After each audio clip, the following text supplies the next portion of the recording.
tog folklora, jel da?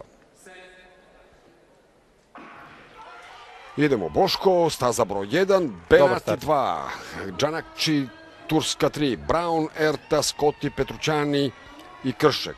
Brown ima vreme 46-44 i sa tim vremenom je uz Petrućanija u stazi broj 7 favorit. Boško je krenuo i već je pretrčao Benatija, Lorenca iz Italije, koji ima rezultate ispod 47 sekundi.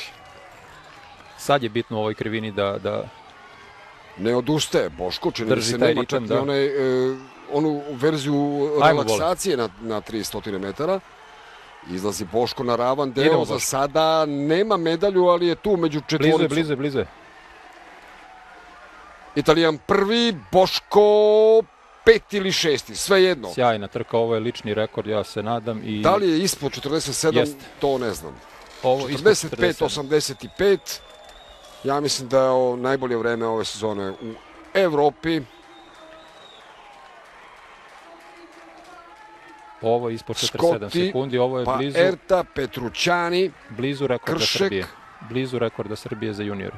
Ako ne, ja nadam se i rekord Srbije. Stali su kod Brauna, sačekat ćemo još malo. Sad pozicija uopšte nije bitna.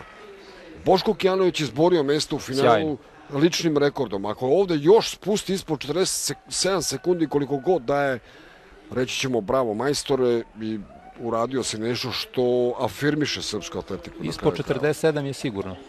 Ja se nadam da je brže i od rekorda Srbije do sadašnjeg juniorskog. Sjajno je trčao, izletao je prvih 300 kao što smo i očekivali, hrabro. Dao je svoj maksimum i trčao je svoj najbolji rezultat. Sad, hoćeš li da mi veruješ? 46-50. Svaka čast, Boško. 46-50. Dakle, ono što su mi rekli iz Partizana uopšte nije bila informacija koja bi mogla da me navuče da je to navijam. Ja sam ti rekao, ako je to za 46-85, što ne bi bio i za 75. Ali Boško pokazao da je mnogo spremniji, da je mnogo bolji, iskoristio ovu fantastičnu trku i sve čestitke za novi državni rekord i 7. mesto u Evropi.